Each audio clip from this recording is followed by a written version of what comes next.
Hey everyone, welcome to Redmen TV. So, Liverpool's return to Anfield. A decent game, an exciting afternoon, amazing atmosphere, brilliant to see so many people back in action, particularly Virgil Van Dijk. First time back at Anfield since October, I'm told. And it was just great, almost part of the atmosphere at Anfield being back. So many people, so many young people getting to see Liverpool for the first time, getting to see them for the first time in ages, in my case and a lot of others as well. And what a way to start the game. Liverpool came out of the blocks firing on all cylinders, so exciting, so sharp, so hungry. The first 25 minutes was an absolute joy to watch. They carved Athletic Bilbao apart time and time again. Diogo Jota getting the goal, because Sadio Mane having one disallowed, and Liverpool looking just like Liverpool, the Liverpool that we've come to know and love and adore over the last few seasons. They look back, it's pre-season, and we have to caveat everything we say when it comes to pre-season games. Like, it is only pre-season. When you lose, you can't be too disheartened. When you win, you can't get too excited, and when you draw, you can't get too meh. I don't know. But it was badly marred by the injury to Andy Robertson just before half-time as well, rolling his right ankle and immediately showing signs of really, really severe pain.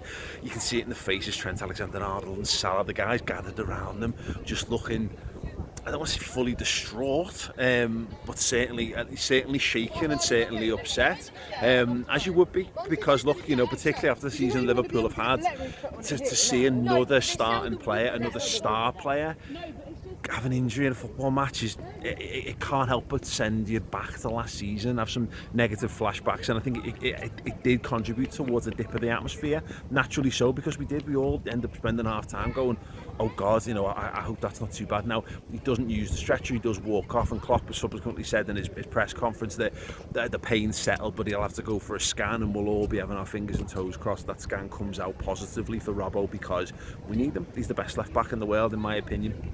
Now, the small consolation is that Tsimikas has looked very impressive in pre-season, but it's still very early days for his Liverpool career, even though it's not, but you know what I mean. We've not really seen him establish himself for a variety of reasons over the last 12 months, COVID injuries and just having to put the gout aside to win football matches at all costs certainly hampered his chances, and the fact that Andy Robertson is made of iron girders.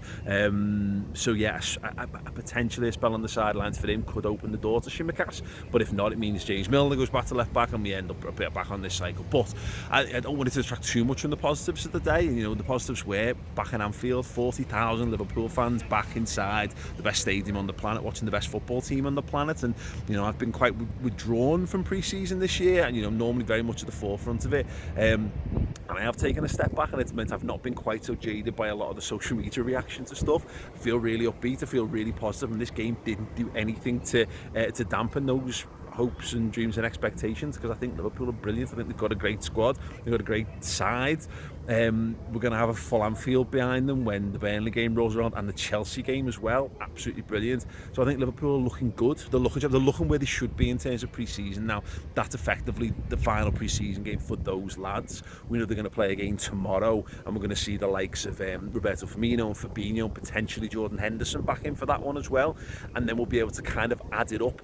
How many of those players who started today are going to start the Norwich game? A lot of them, I would imagine, but will Virgil start? Another 60 minutes in the tank for him. Great to see him get those amount of minutes.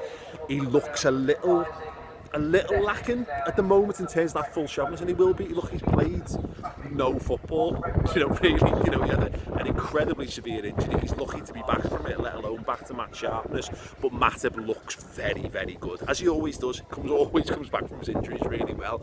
So the question is Joe Gomez going to be at the stage to partner Matip, or will it be Canate?